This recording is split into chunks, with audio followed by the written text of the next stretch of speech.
Bismillahirrahmanirrahim. Assalamualaikum warahmatullahi wabarakatuh. Alhamdulillah wassalatu wassalamu ala Rasulillah wa ala alihi wa sahbihi wa man tabi'ahu wa mawalah. Berangkat dari Pujut menuju Deli Tua. Saya pun juga terkejut gara-gara saya Pak Peri dimarahi mertua. Itulah sekedar membalas pantun saja, karena pantun kata orang Melayu tak boleh tak dibalas. Bagaimanapun juga semua nikmat Allah ini kita syukuri sampai malam yang ke-27 Ramadan, masih hidup, masih sehat, istiqamah iman dan Islam. Alhamdulillahi Rabbil Alamin. Berselawat kepada Rasulullah sebagai ungkapan terima kasih dan juga mengharapkan syafaatnya. Allahumma salli ala Sayyidina Muhammad wa ala ali Sayyidina Muhammad. Malam ini malam 27, besok Jumat malam Sabtu 28, Sabtu malam Ahad 29. 3 malam ini apa amal yang paling afdol, paling bagus, paling baik untuk kita amalkan? Maka amal yang paling afdal adalah i'tikaf Rasulullah sallallahu alaihi wasallam fil ashril awakhir min Ramadan, yaitu melaksanakan i'tikaf, mengikut sunnah Nabi Muhammad sallallahu alaihi wasallam. Ada i'tikaf ini namanya i'tikaf mandiri. Jadi i'tikaf sendiri, datang sendiri, beribadah sendiri, pulang sendiri. Tapi masyarakat kita belum bisa mandiri, maka i'tikafnya dibimbing. Maka nanti malam jam 1 ke jam 1.30 kita mulai datang bersama-sama ke Masjid Usuluddin. Jam 1.30 mulai kita pembukaan, start jam 2 sampai jam 3. Tadabbur surat-surat pendek, kita pilih surat An-Naba nanti malam. Lalu kemudian dari jam 3 ke jam 4 sholat sunat tahajud. Alhamdulillah guru kita, imam kita hafal Al-Quran, ayatnya bisa ganti-ganti panjang, dan beliau juga ahli fikih. Maka beruntung jamaah Masjid Usuluddin Duri tidak hanya menikmati bacaan sholat, tapi juga bisa ngaji bersama Al-Mukarram Ustadz Muammar Siagian LC. Videonya banyak di YouTube, bisa ditulis Ustadz Muammar Siagian LC. Nama channelnya Masjid Agung Usuluddin. Tolong di subscribe. Setelah itu di share dan di komen supaya ramai kajiannya. Lalu kemudian pula hadir bersama kita pada malam hari ini Ustadz Al-Nob Dinar, ketua yayasan, dan ketua pembinanya Al-Mukarram Ustadz Tatang Yudiansah. Penceramah besok malam Isya sudah datang malam ini, Ustadz Yahya LC. Entah beliau salah jadwal, wallahu alam. Karena jadwal beliau malam ini di Masjid Arafah digantikan oleh Ustadz Azhar. Saya tahunya dia berbisik-bisik tadi waktu berbuka puasa. Jamaah yang dimuliakan Allah Subhanahu wa taala. Jadi masyarakat di komplek Masjid Agung Usuluddin ini i'tikafnya dibimbing dari mulai masuk, tadabbur ayat, sholat tahajud, lalu kemudian setelah itu jam 4 ke jam sekian ada muhasabah, lalu setelah itu sahur bersama, lalu kemudian sholat subuhnya saya diajak pindah ke masjid Raya. Jadi kalau di Pekanbaru di masjid itu juga i'tikaf sampai kajian subuh, sampai keluar. Jadi masuk jam 1 keluar jam 7. Kalau masuk jam 1 keluar jam 7, i'tikaf apa namanya itu Ustaz? I'tikaf kalong, Batman itu, malam saja i'tikaf. Jadi sebetulnya i'tikaf ini berapa jam? Kalau menurut mazhab Maliki, seminim-minim i'tikaf itu menggabungkan siang dan malam. Siang 12 jam, malam 12 jam, 24 jam baru disebut i'tikaf. Jadi kalau masuknya itu jam 1 siang, maka keluarnya jam 1 siang besok. Itu menurut mazhab Maliki. Agak berat sedikit i'tikaf mazhab Maliki. Kalau gitu yang ringan aja Pak Ustaz, mazhab Syafi'i. Mazhab Syafi'i ringan, seminim-minim i'tikaf, lama sedikit dari ruku sudah i'tikaf. Subhana rabbiyal azim wa bihamdi, subhana rabbiyal azim wa bihamdi, subhana rabbiyal azim wa bihamdi. Lama sedikit dari ruku, subhana rabbiyal azim wa bihamdi. Nah, sudah i'tikaf. Nah, jadi mana tahu ibu nanti memaksa bapak i'tikaf, masuk aja sebentar. Habis itu keluar, duduk orang kopi kemana. Abang udah i'tikaf? Udah tadi deh. Nah, itu. Jadi saya ajari bagaimana cara mengakali. Nah, sebetulnya arti i'tikaf ini apa? I'tikaf artinya al-muksu fi makanin khairan kana au syarran. Berdiam diri menetap di suatu tempat, apakah tempat itu baik ataupun tak baik. Jadi kalau ada orang berdiam diri di tempat yang kurang-kurang baik, itu i'tikaf juga namanya secara bahasa. Assalamualaikum. Waalaikumsalam. Kau sedang di mana? Aku i'tikaf ini. Kenapa ada lagu-lagu koplo di situ? Ini i'tikaf menurut bahasa kata Ustaz Somad. Rupanya dia di karaoke pinggir jalan. Tapi kalau i'tikaf menurut syariat Islam itu adalah al-muktsu fil masjidi, menetap di dalam masjid biniyatin makhsusah, dengan niat khusus. Mesti ada 3 unsur baru disebut i'tikaf. Yang pertama, menetap. Jadi kalau keluar masuk itu tak menetap. Yang kedua, fil masjidi, mesti dalam masjid. Ada juga orang menetap tapi di emperan masjid.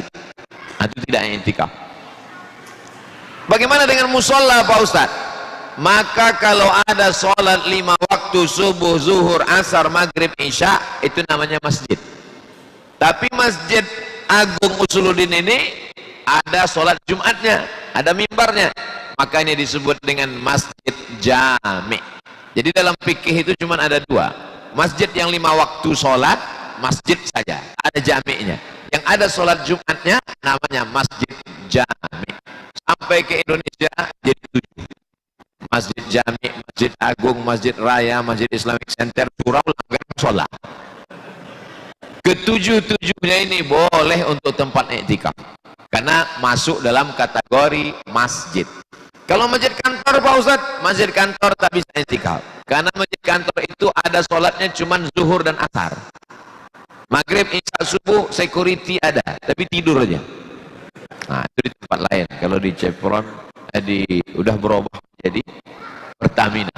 Karena saya dulu rutin kemari setiap sebulan sekali. Kajiannya maghrib, lalu kemudian subuh. Dari Pekanbaru saya datang, nginap di belakang dengan Ustadz sekarang Ketua DPRD Bengkalis, imam kita dulu, Ustadz Khairul Umam, nginap di samping. Kemudian kajian pada maghrib ke isya, lalu kemudian setelah itu kajian subuh. Habis subuh baru saya pulang. Cuman waktu itu orang Cepon ini mungkin kurang suka pengajian, jadi tak banyak jamaah. Beda dengan Pertamina ini, rame deh. Lalu lama, hampir beberapa tahun. Sebabnya saya berhenti itu pas lewat di depan dimintanya KTP, itu asal. Mintanya KTP, mana KTP? Saya bilang, aku nih Ustadz, bukan penjahat. Mesti KTP. Nah, balik saya. Sejak itu saya tak datang lagi. Terus sudah berubah jadi Pertamina ini, baru saya masuk balik. Jamaah yang dimuliakan Allah Subhanahu wa taala. Jadi intinya 3 malam ini kita i'tikaf. Syukur-syukur bisa. Jadi i'tikaf ini lama-lamaan. Kalau Ustaz Arnab tadi menjelaskan tentang wakaf, sedekah, kalau itu banyak-banyakan. Kalau i'tikaf ini lama-lamaan. Kalau baca Quran, paham-pahaman.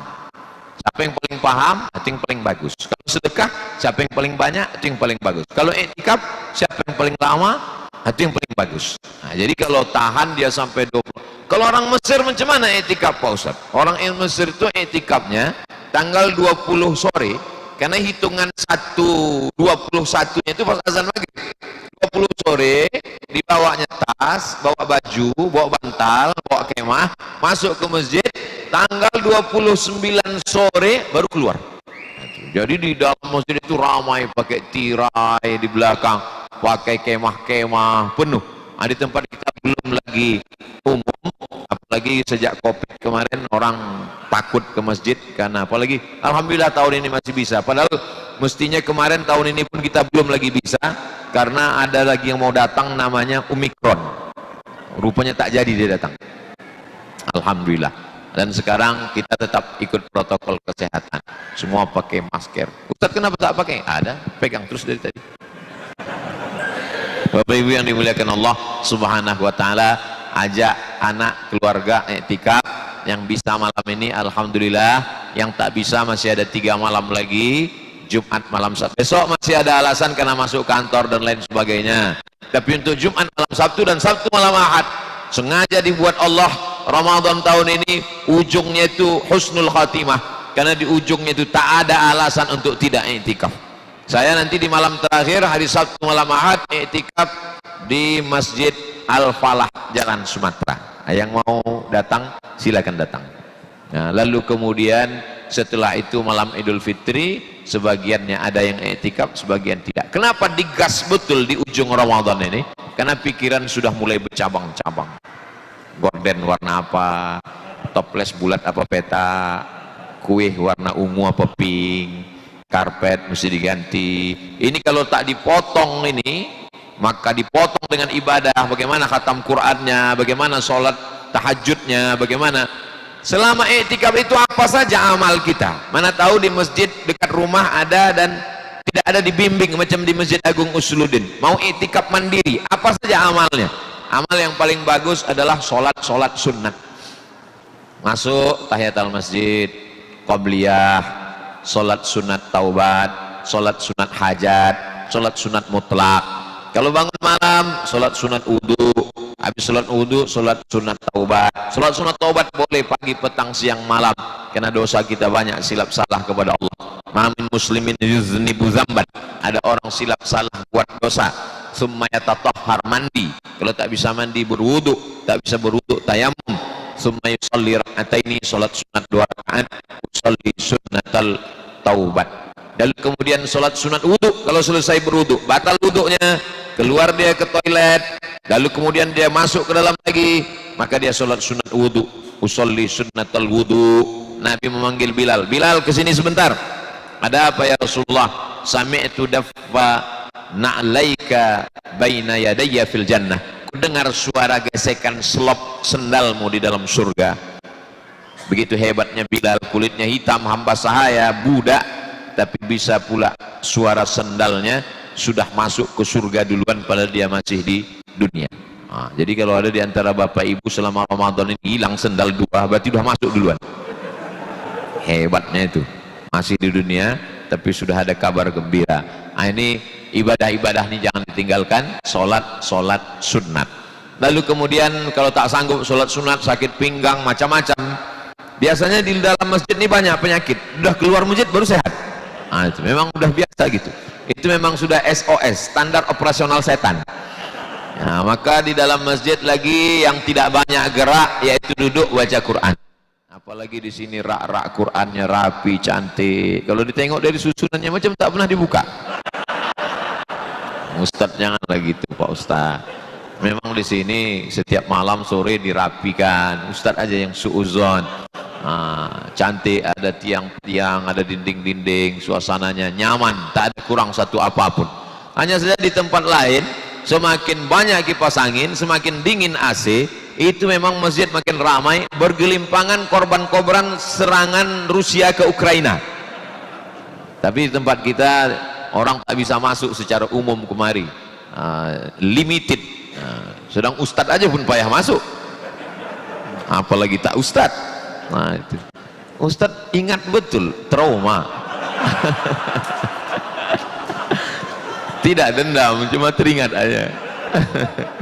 Nah, jadi kalau ada yang mengatakan bagaimana cara kami bisa ke dalam, itulah pentingnya orang dalam. Nah, ternyata untuk masuk tadi buktinya saya lewat, tak ada periksa-periksa. Nah, itulah, begitulah hebatnya. Tidak hanya penting orang dalam ini masuk kerja, masuk ke masjid pun, juga masuk surga pun penting orang dalam. Orang dalam itu adalah Nabi Muhammad SAW, maka banyak kirimkan solawat ke dia, biar supaya pas lewat tanya siapa ini, itu yang banyak solawat, masuk. Allahumma salli ala Sayyidina Muhammad wa ala ali Sayyidina Muhammad.